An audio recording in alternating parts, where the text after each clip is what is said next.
जय हिंद। 12th आज हम लोग पढ़ेंगे 12 पार्ट, है ना। 12 पार्ट में पढ़ना है आज आपको प्रोटिस्टा जगत, प्रोटिस्टा जगत के बारे में, ठीक है। इससे पहले हमने पढ़ रहा था मोनेरा जगत, है कि नहीं। तो मोनेरा जगत में हम लोग इससे देख लिए थे, है ना। अब हम लोग पढ़ेंगे आज प्रोटिस्टा जगत को शुरू करेंगे, ठीक है। तो प्रोटिस्टा जगत ये जीव कैसी होती है, उसके लक्षण क्या क्या होती है, इसमें कौन कौन से जीव आते हैं, है ना। इसको प्रयोग भी कहाँ किया जाता है, ये कहाँ पर रहता है ना। इसकी जीव में इसके शरीर के संगठन क्या क्या है, इस सारे चीज़ को आज हम लोग जानेंगे। प्रोटिस्टा जगत का जो है वो सभी जीवों को जानेंगे, ठीक है। चलो आज आपको 12 पार्ट है ना। प्रोटिस्टा जगत,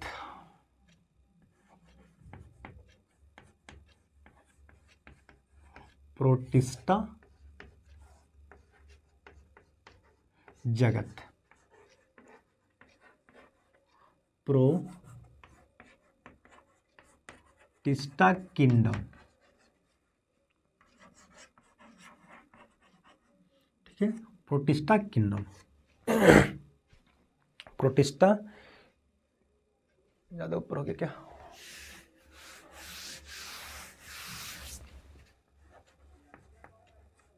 प्रोटिस्टा जगत, है ना, या इसे बोलेंगे प्रोटिस्टा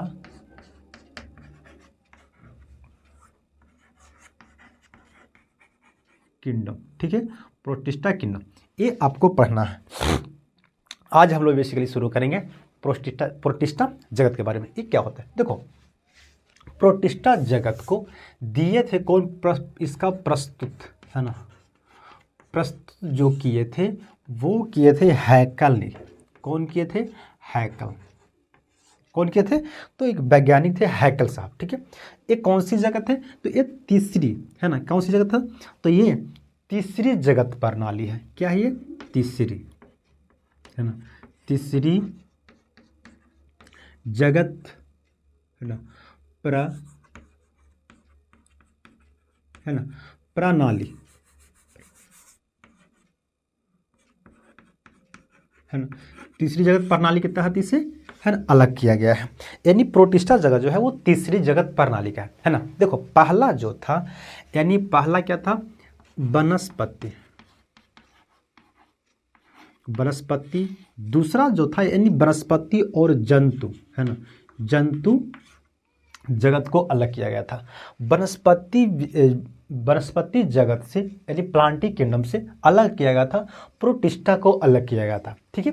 फिर इससे प्रोटिस्टा से अलग किया गया, मोनेरा को अलग किया, मोनेरा से फिर अलग किया गया, कवक को अलग किया गया था, ठीक। तो ये था जगत, ठीक है। जगत यानी होती है किंगडम, यानी पूरे जो जीव जिस समूह में रखा जाता है उसे किंगडम बोलते हैं, यानी सबसे ऊंची पोस्ट को बोलते हैं किंगडम, ठीक है। फिर उसके बाद आते हैं संघ आती है, ठीक है ना, वर्ग आती है, फैमिली आती है, कुल आती है, जाति आती है, ऐसे करके उससे फिर बंटवारा होते चला जाता है, ठीक है। तो ये होती है। अब इसको अलग किया था कौन, तो हैकल ने इसे प्रस्तुत किया था। लेकिन किस आधार पे भाई, इसको आधार क्या दिए थे, है ना। तो आधार जो था यानी इसे किस आधार पे अलग किए थे, तो आधार जो था शारीरिक, है ना, शरीर का संगठन पे इसे अलग, है ना। इसका क्या आधार था, तो शरीर के संगठन, है ना, शरीर को संगठन देखा, कौन देखा, तो हैकल साहब ने लीनियस जो था ना, द्वितीय जो प्रणाली जो दिए थे, यानी वनस्पति और किंगडम, वनस्पति और जगत जंतु को जो अलग किए थे वो था कोशिका के आधार पर दिए थे। लेकिन ये शरीर का संगठन के आधार पर दिया था कि शरीर में जिसका संगठन, किसकी शरीर ज़्यादा मोटी है, किसका शरीर, है ना, ज़्यादा खाया पिया है ना, किसके शरीर में ज़्यादा अंग है, किसके शरीर में ज़्यादा अंग है, इसके आधार पे इन्होंने अलग किया था। तो यानी शरीर के संगठन पे, तो शरीर के संगठन पे होती है, यानी एक कोशिकीय जो जीव होते हैं वो बेसिकली होती है क्या, एक एकल कोशिकीय, प्रोटिस्टा जगत के जो जीव होते हैं वो होती है एकल कोशिकीय होता है, क्या होती है, एकल कोशिकीय होती है ना। लेकिन हम लोग जो होते हैं ना, इसमें बहुकोशिकीय यानी बहुत सारा कोशिका से मिलकर हम लोग का शरीर बना है, ठीक है। तो वनस्पति जो था, क्या था, वनस्पति, वनस्पति था, है ना। इसको अलग किए थे, है ना। पहले था बृहस्पति और फिर था कौन सा, जंतु जगत, यही दो था, है ना। तो वनस्पति जगत से इसे अलग किया गया, प्रोटिस्टा को अलग किया गया था। तो जब इससे अलग किया गया था, इस जीव में जो है ना एकल कोशिकीय जीव है। वनस्पति मतलब पेड़ पौधे, है ना, जिसमें एक कोशिका से बना है उसे बोलते हैं एकल कोशिकीय, और जिसमें बहुत सारी कोशिका से शरीर बना है उससे बोलते हैं बहुकोशिकीय। एकल कोशिकीय से बना है, जिससे एक कुछ आपको मैं बताऊंगा उसी को बहना, प्रोटिस्टा में एकल कोशिकीय के जीव के बारे में पढ़ना है ना। लेकिन बहु, जैसे वनस्पति पेड़, जैसे आम के पेड़ हो गया, है ना, पपीता के पेड़ हो गया, जो हम लोग देखते हैं वो सब होते हैं बहुकोशिकीय होते हैं, उसमें कोशिका बहुत ज़्यादा होते हैं, है ना। बहुकोशिकीय, है ना, बहुकोशिकीय और एकल कोशिकीय, है ना, एकल, है ना, एकल कोशिकीय, ये दोनों था इसमें, यानी वनस्पति में दोनों था। तो इसको हैकल, इसको अलग किया गया, है ना। और क्या था कि इसमें, है ना, यूकैरियोटिक था, क्या था, यूकैरियोटिक, यूकैरियोटिक था, है ना, दोनों यूकैरियोटिक था। यूकैरियोटिक का मतलब होता है कि एक कोशिका है, क्या है, एक कोशिका है, कोशिका के शरीर पे कोशिका भित्ति होती है यूकैरियोटिक के जीवों में, ठीक है। यूकैरियोटिक के जीवों में कोशिका के, यानी कोशिका झिल्ली के बाहर एक कोशिका भित्ति होती है। ये जरूरी नहीं है कि सभी जीव में होना चाहिए, समझे क्या, क्योंकि वनस्पति जगत में जो होती है, यानी वनस्पति जगत में यूकैरियोटिक का मतलब होती है, क्योंकि यूकैरियोटिक में जंतु भी आ जाता है। कौन होता है, जंतु भी आता है। तो जंतु, जैसे हम लोग क्या है, जंतु एक है, हम लोग एक सबसे बुद्धिमान जंतु में हम लोग आते हैं, है ना, सबसे बुद्धिमान जानवर में आते हैं हम लोग, ठीक है, होती है। तो कोशिका भित्ति हम लोग का शरीर में नहीं पाया जाता है ना। बेसिकली हम लोग भी क्या है, एक यूकैरियोटिक में आते हैं, ठीक है। क्यों आते हैं, क्योंकि हम लोग की कोशिका में सिर्फ कोशिका भित्ति नहीं है, बाकी सारी चीज़ है, ठीक है। वनस्पति में एक और क्या होती है, प्लवक, जैसे क्लोरोफिल, तो क्लोरोफिल होगी इसमें होगा, लेकिन हम लोग में क्लोरोफिल नहीं है। क्लोरोफिल का होता है, काम होता है कि प्रकाश संश्लेषण को करना, सूर्य से लिया धूप को और अपनी खाना बनाया, हम लोग के पास ऐसा नहीं है, ठीक है। सिर्फ हम लोग का में यही डिफरेंस होती है। और क्या होती है इसमें, है ना, केंद्रक होती है। प्रोकैरियोटिक जो होती है, यानी यूकैरियोटिक जो कोशिका होती है, इसमें केंद्रक होता है। लेकिन प्रोकैरियोटिक, है ना, प्रोकैरियोटिक, जो प्रोकैरियोटिक थे वो कौन था, मोनेरा जगत की, मोनेरा जगत के जो थे उसमें कोशिका झिल्ली, कोशिका केंद्रक नहीं था, ठीक है, तब वो था प्रोकैरियोटिक, समझिए। तो ये जो जीव है एक कोशिकीय है और कैसा है, तो यूकैरियोटिक है, यूकैरियोटिक है, क्या है, यूकैरियोटिक, यानी सुकेंद्रीय, है ना, सुकेंद्रीय, सुकेंद्रीय का मतलब होता है ना, सुकेंद्रीय का मतलब होता है कि केंद्रक जो होता है वो विकसित इसमें है, क्या है, इसमें केंद्रक विकसित है, समझिए। तो ये इसका कुछ पॉइंट था। और क्या इसका पॉइंट है ना, ठीक है।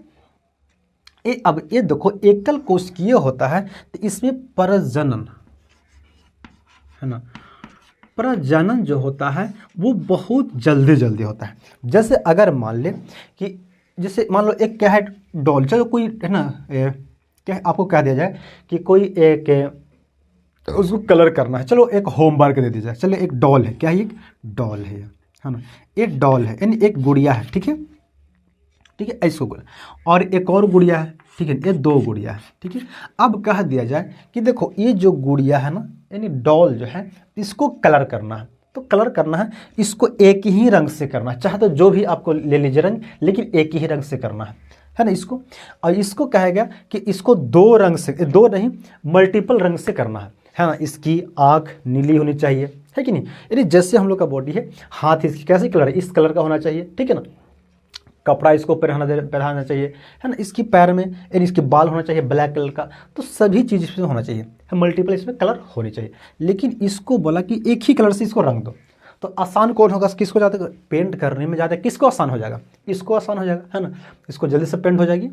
और इसको है ना, इसको देखना पड़ेगा, आँख को नीला बनाना पड़ेगा, बाल को ब्लैक काला बनाना पड़ेगा, है कि नहीं, इसकी होठ अगर बनाना पड़ेगा तो लाल बनाना पड़ेगा, है ना, इसकी कलर मेरी पूरी तरह से इसकी हर कलर को चूज करना पड़ेगा, समझे।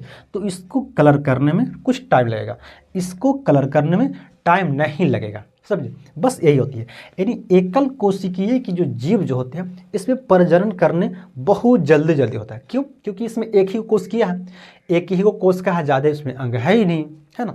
तो ये जल्दी जल्दी अपनी रिप्रोडक्शन को बढ़ाते हैं, ठीक है। चलो हो गया इसके बारे में।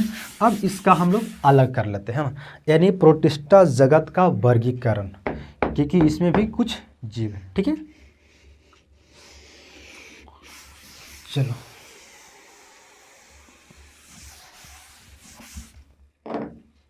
हाँ, प्रोटिस्टा जगत का वर्गीकरण, प्रोटिस्टा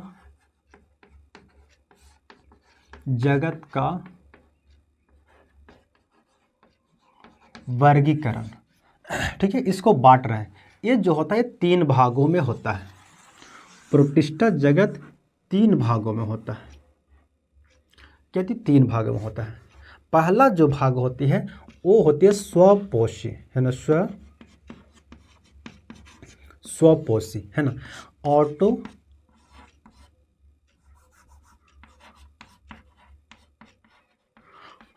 है ना, ऑटोट्रोफ, ठीक है, ऑटोट्रोफ है ना, ऑटोट्रोफ, ठीक है, ठीक है, ऑटोट्रोफ्स, ठीक है। दूसरी जो होती है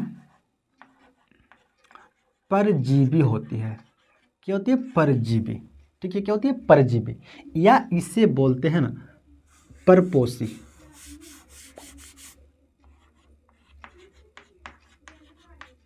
परपोषी, या तो मृत्युजीवी होता है, क्या होता है, मृत्यु, है ना, मृत्युजीवी। परजीवी यानी परपोषी का मतलब होता है, देखो स्वपोषी का मतलब होता है कि वो अपना भोजन खुद से बनाता है।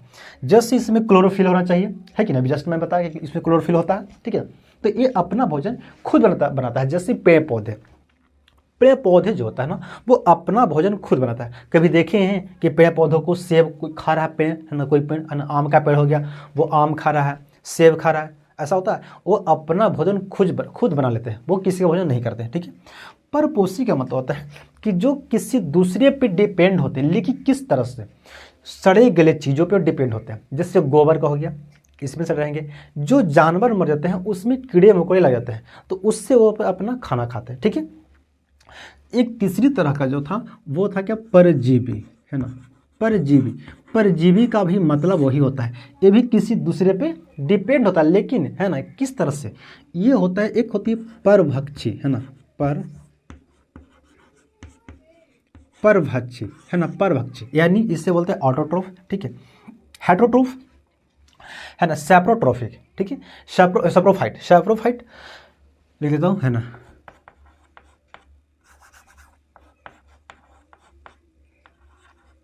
हेटरोट्रोफ, ठीक है, हेटरोट्रोफ्स,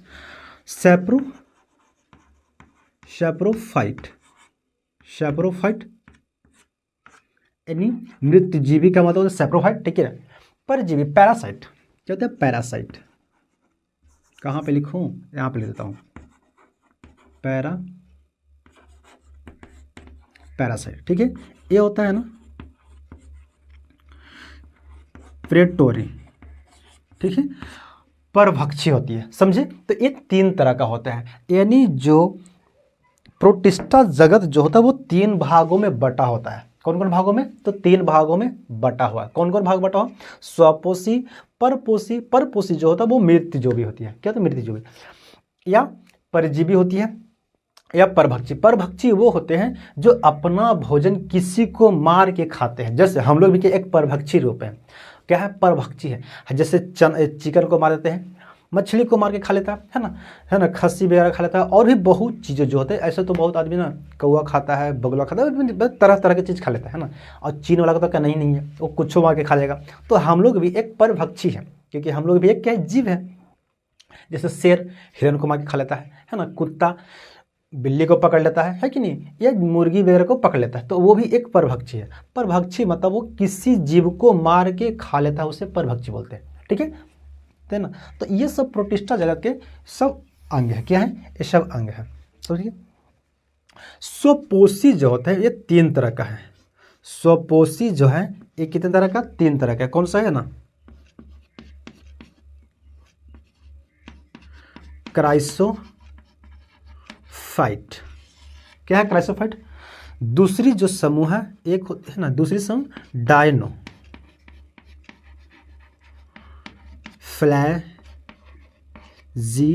फ्लैजिलेट, डायनो फ्लैजिलेट। तीसरा एक और समूह इसमें है ना, वो कौन से, यूग्लिनोइड,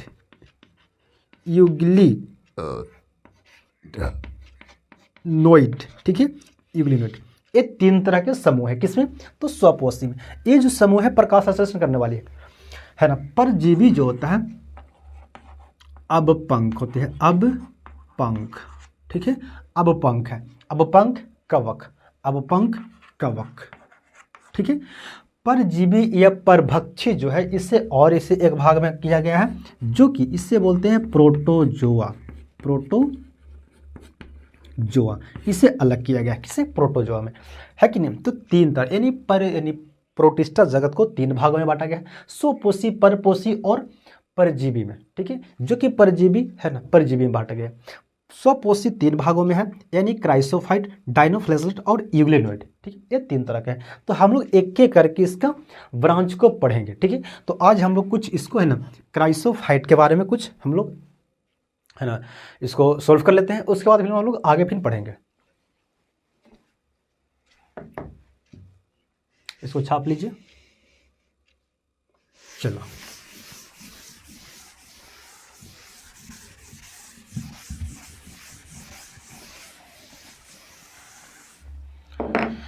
है ना, तो पहला पढ़ते हैं स्वपोषी में जो होता है किसमें, क्राइसोफाइट, है ना,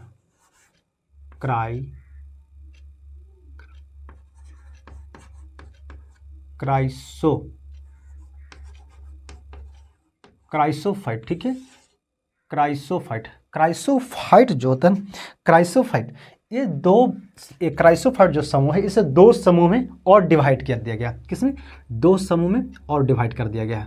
यानी पहला समूह है ना, इससे 2 समूह में और डिवाइड कर दिया है ना। एक होती है डाई एटम, है ना, डाई एटम, ठीक है, और एक होता है ना डेस्मिड, है ना, डेस्मिड। डाई एटम डेस्मिड जो होता है इसमें होता है सुनहरे सवाल। क्या होता है, सुनहरे सवाल आते हैं, है ना, सुनहरे सवाल के बारे में आपको पढ़ना है, सवाल, ठीक है, सुनहरे सवाल इसमें पढ़ना है ना, जो जीव पढ़ना है आपको डाई एटम के बारे में पढ़ना है, ठीक है। तो इसको जीव को हम लोग आगे मेंशन करेंगे।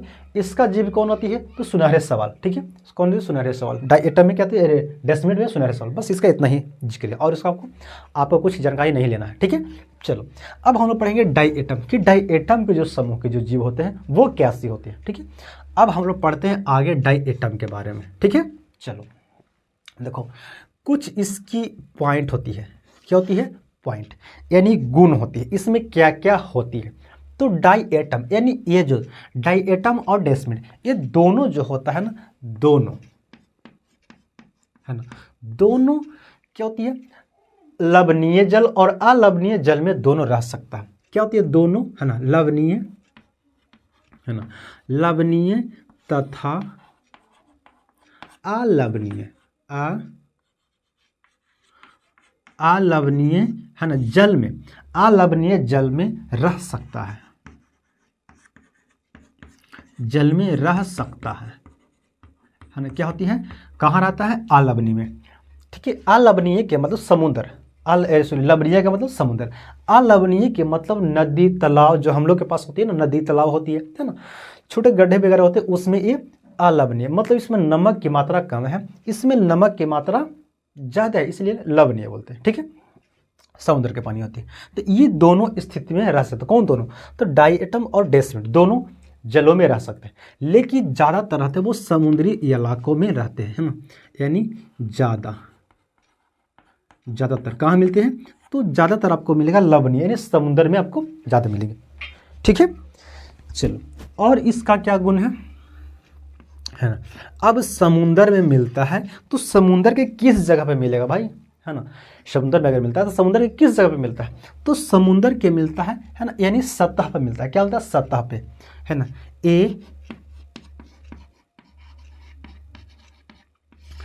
समुद्र के, है ना, सतह पर, है ना, सतह पर मिलता है। कहाँ मिलता है, समुद्र के सतह पर मिलता है, समुद्र के सतह पर मिलता है। अब जब समुद्र के सतह पर मिलता है तब इसे क्या कहते हैं, देखो, जब समुद्र के सतह पर कोई भी चीज़ जब सतह पे, यानी पानी के जब सतह, जैसे मान लो क्या है, यह समुद्र है, क्या है, एक समुद्र है, ठीक है, इसमें पानी भरा हुआ है तो समुद्र है। अब कोई भी जीव जब समुद्र के सतह, यानी पानी, यानी समुद्र के सतह यानी ऊपर रहेगी, तब इसे बोलते हैं, है ना, प्लावक। क्या बोलते हैं इसे, कहाँ पे लिखूं, देखो यहाँ पे लिखता हूँ, है ना, प्लावक। क्या बोलते हैं, प्लावक, यानी इसे हिंदी में बोलते हैं प्लैंकटन। क्या बोलते हैं, है ना,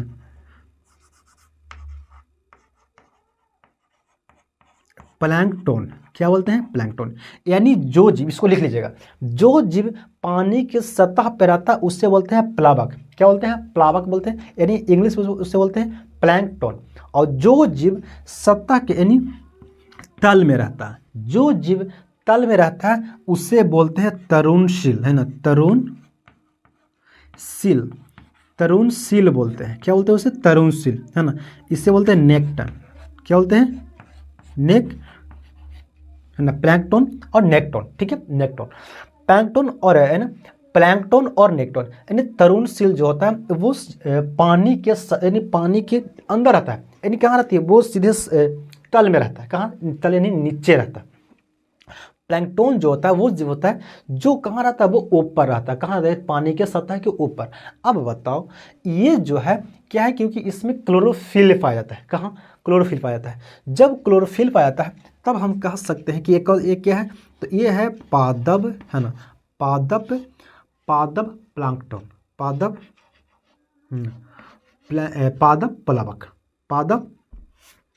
प्लावक, है ना, पादप प्लावक है। क्या ये, पादप प्लावक है। यानी जो डायएटम की जो समूह है वो कैसी है, वो पादप प्लावक है। कैसी है, यानी समुद्र के सतह पे रहती है। ठीक है, चलो, और क्या हो सकता है इसमें और भी क्या गुण है कि इसकी कोशिका भित्ति क्या होती है, बताओ, होगी इसकी कोशिका भित्ति, कोशिका भित्ति इसकी होगी, है ना, कोशिका भित्ति, इसमें कोशिका भित्ति जो बनी होती है वो बनी होती है सिलिका की। किसका बना होता है, तो सिलिका का बना होता है। सिलिका यानी बालू का बना होता है, सिलिका यानी बालू, समझे, सिलिका यानी बालू का बना होता है। कोशिका भित्ति जो होता है ना वो बना होता है सिलिका यानी बालू का बना होता है। दिखाई दे रहा है क्या, चलो, है ना, क्या बना होता है, बालू का बना होता है। कोशिका भित्ति जो बना होता है बालू का बना होता है, यानी बहुत ही हार्ड होता है। बालू में नहीं तो आग लग सकता है, बालू में, है ना, नहीं तो जल्दी खराब होगी। क्या बालू, मिट्टी खराब होती है, नहीं होती है ना। बालू में आग लग सकती है, नहीं लग सकती, यानी बहुत इसकी हार्ड होती है। जब जिसकी कोशिका भित्ति, जैसे मान लो हमारे शरीर पे एक हार्ड परत, जैसे लोहा की हम क्या पहने, कपड़ा पहन ले, है ना, तो मुझे ठंड लगेगी, ठंड तो लगेबे करेगी। और जब लोहा दिखेगा, ठंडा होगा ना, तब पता चलेगा अरे बाप रे बाप कितनी ठंडा है ना। लेकिन गर्मी भी महसूस होगी, है ना, लेकिन क्योंकि हम लोग का अंदर क्या है, मांस है भाई, है ना, तो मांस हो। लेकिन हम लोग का अगर किसी का शरीर में एक उभार आ जाए, किसी का शरीर में जब ये उभार आती है तब उसकी असर नहीं पड़ती। जैसे पेड़ पौधा होती है, पेड़ पौधे की कोशिका भित्ति जो बनी होती है वो सेलुलोज का बना होता है, इसीलिए उससे ठंड की महसूस नहीं होती है और उससे गर्मी की भी महसूस नहीं होती, क्योंकि उसकी कोशिका भित्ति बहुत हार्ड होती है। उसी तरह से, है ना, ये जो होती है ये क्या होती है, यानी बालू का बना होता है। उसी कोशिका भित्ति जो बना होता है बालू का बना होता है, इसीलिए उसका शरीर जो होता है वो बहुत हार्ड होती है, यानी ऊपर से हार्ड हो जाता है और उसके अंदर उसकी सब अंग रहते हैं। यानी कोशिका भित्ति के अंदर उसकी सारे अंग रहते हैं। ठीक है, अब जब कोशिका भित्ति सिलिका का बना होता है यानी बालू का बना होता है, तब इसे क्या कहते हैं? तब इसे कहते हैं ना फ्यूस्टिल। है ना, फ्यूस्टिल फ्यूस्टिल है ना, फ्यूस्टिल बोलते हैं। क्या बोलते हैं? फ्यूल स्टील बोलते हैं, फ्यूस्टिल। क्या बोलते हैं? फ्यूस्टिल बोलते हैं, है ना। जब इसकी कोशिका भित्ति जब है ना फ्यूस्टिल बोलते हैं। क्या बोलते हैं? फ्यूस्टिल। यानी कोशिका भित्ति जब इसका बालू का बना होता है तब इसे बोलते हैं फ्यूस्टिल बोलते हैं। इसका कोशिका भित्ति क्या बोलते हैं? कोशिका भित्ति के फ्यूस्टिल बोलते हैं। क्या बोलते हैं? फ्यूस्टिल। ठीक है, ये हो गया, समझ गए। ये 3 तरह के इसकी गुण था। पहला गुण था क्या? कि ये लवणीय में रस होता है। यानी अब देखो लवण में क्यों रहेगा? क्योंकि इसका शरीर जो बना होता है वो बालू का बना होता है। उसका अंग और उसका अंदर अंग, जो अंग जैसे जो काम करने वाली अंग होती है वो उसकी कोशिका भित्ति के अंदर होती है। ठीक है, ये हो गया। बाकी बाहर उसका बना हुआ है ना। अब वो क्या, वो गर्मी में कितना गर्म है, क्या है, कितनी खारा पानी है, उसको कुछ मतलब नहीं है, क्योंकि उसका बालू से बना, बालू बहुत हार्ड होती है कि नहीं, इसलिए उससे कोई असर नहीं पड़ता है। तो ये उसका कुछ गुण था। और इसका भी गुण है ना। हो गया इतना, चलो हो गया। तीसरा पॉइंट, चौथा पॉइंट इसकी है ना। चौथा पॉइंट है कि ये जो साबूदाने की तरह दिखाई देते हैं ना, यानी ये साबुन है ना, साबूदाने की तरह होता है। कैसा होता है? तो साबूदाने की तरह होता है। जैसे देखो साबूदानी कैसा होता है? मान लो किसी चीज़ का ढक्कन, एक क्या है, मान लो डब्बा, छोटे डब्बा है, इसका ढक्कन ये हो गया है ना। तो ढक्कन जो होता है वो बड़ा होता है, ऐसे उसको ढक लेता है ना। जैसे हम लोग क्या लगाते हैं, जैसे अपनी खाना ले आते हैं ना, या टिफिन वाले खाना लेते हैं, तो टिफिन जो होती है उसमें क्या करते हैं, ये छोटा होता है, उसको ढक लेते हैं ना। या टिफिनकारी भी आपका होता है, कोई डब्बा होती है, किसी चीज़ का डब्बा होती है, वो छोटा कुछ होती है और उसका ढक्कन जरा सा बड़ा होता है ताकि उससे ऐसे बढ़ जाते हैं। साबूदानी कैसे होती है? साबूदानी भी बिल्कुल होती है, साबूदानी चौड़ा होती है ना, क्या होता है? चौड़ा होती है, उसको ढक्कन होती है, उसको ढक लेता है। ठीक है, तो ये जो दिखाई देता है साबूदाने की तरह, क्या दिखाई देती है? साबूदाने की तरह, यानी है ना, इस तरह से दिखाई देता है ये।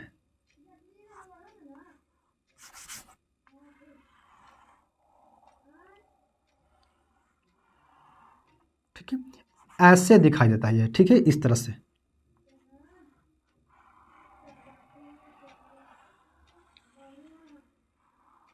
ठीक है, ऐसे।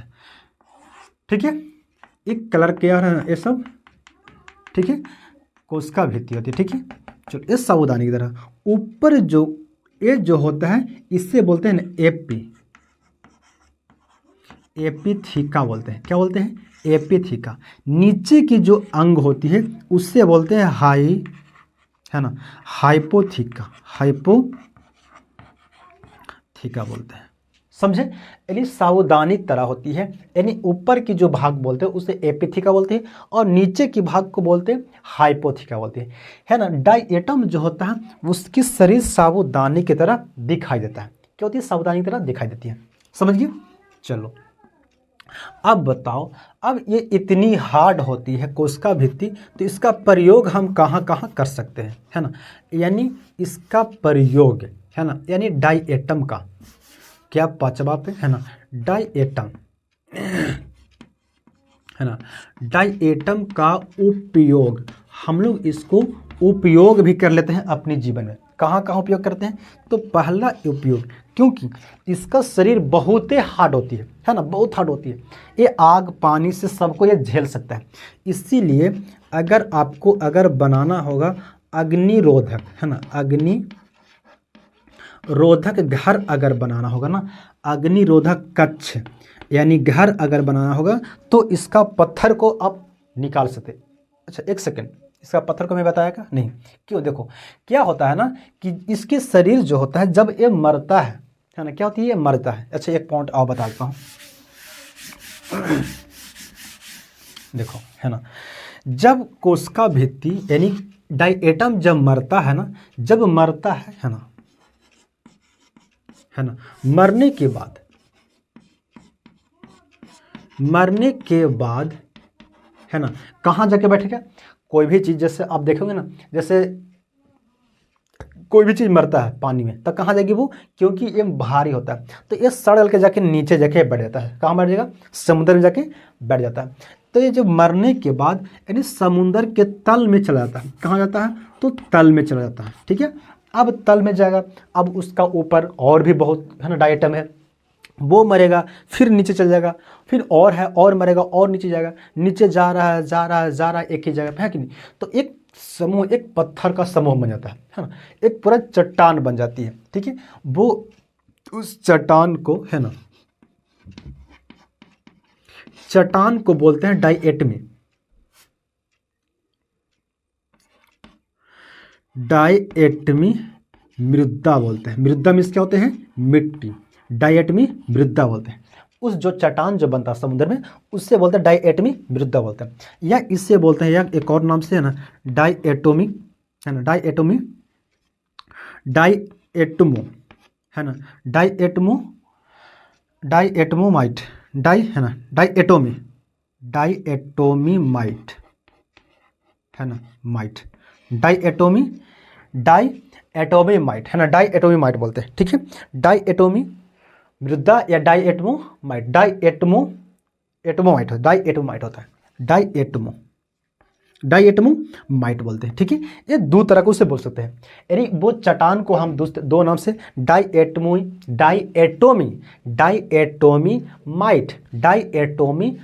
यानी मिट्टी, या डायएटोमी मृदा। ठीक है, ये दो नाम से उसे पुकारा जा सकता है। अब ये जो मिट्टी जो होता है ना, ये मृदा जो होता है, इससे बहुत जगह हम लोग प्रयोग में लाते हैं। पहला प्रयोग कहाँ लाते हैं, है ना, तो इसकी प्रयोग कर सकते हैं, निकाल के हम लोग इसका प्रयोग यानी उपयोग कर सकते हैं। कहाँ उपयोग कर सकते हैं? तो पहला उपयोग हम कर सकते हैं अग्निरोधक के रूप में, क्योंकि ये मृदा बहुत ही हार्ड होती है। इसको हम लोग, अगर आपको बनाना होगा, है ना, अग्निरोधक घर, तो आप इसे ला सकते हैं, है ना, उसमें प्रयोग किया जाता है। दूसरा इसको प्रयोग कहाँ पे किया जाता है? ठीक है, बी, ठीक है ना। इसका और प्रयोग हम लोग करते हैं छानने के लिए, यानी सिरफ को छानने के लिए, है ना, सिरफ को, है ना, छानने के लिए, सिरफ को छानने के लिए, सिरफ को छानने के लिए हम लोग क्यों सिरफ को छानने के लिए प्रयोग इसलिए करते हैं, क्योंकि उसके शरीर में, क्योंकि ये सावधानी की तरह दिखाई देती है, इसके शरीर में बहुत सारे छिद्र होती हैं। क्या होती है? बहुत सारी छिद्र होती हैं, इसीलिए इसको छानने के रूप में हम लोग किसी चीज़ को छानने के लिए प्रयोग में लाते हैं। तीसरा इसका प्रयोग करते हैं, है ना, यानी पॉलिश करने में। क्या करते हैं? पॉलिश करने में इसका प्रयोग, किसी चीज़ का पॉलिश करना, उसको लाते हैं पॉलिश करने के लिए। और इसका प्रयोग हम लोग कर सकते हैं कहाँ? तो पेंट बनाने में, है ना, पेंट बनाने में। और इसका एक और प्रयोग है टूथपेस्ट बनाने में। क्या करने में?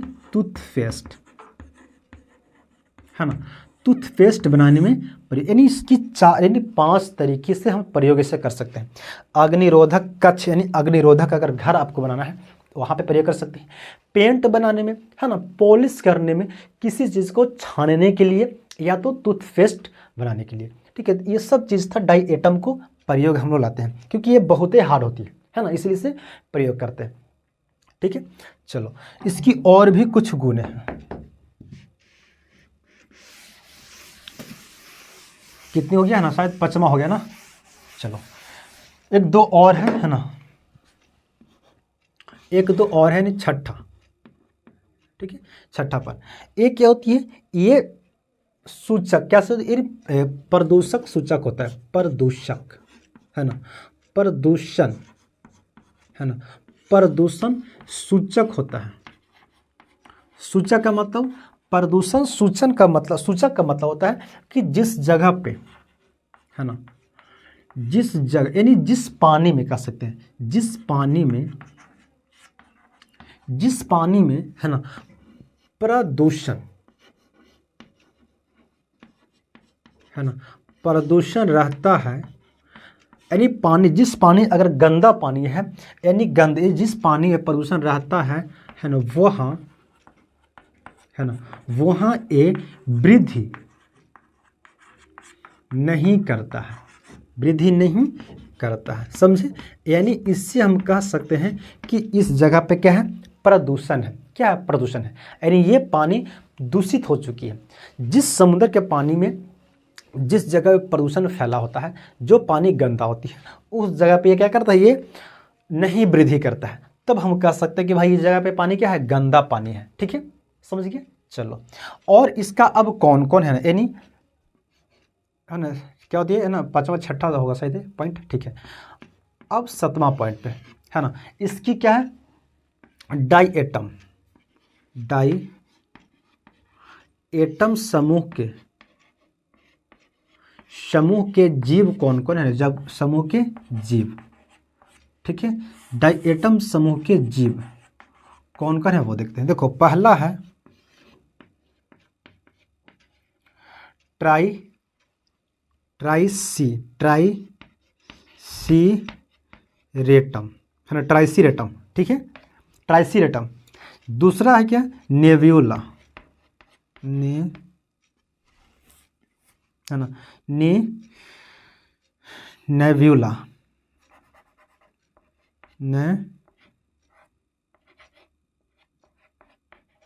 है ना, नेब्यूला। ठीक है, तीसरा जो होता है वो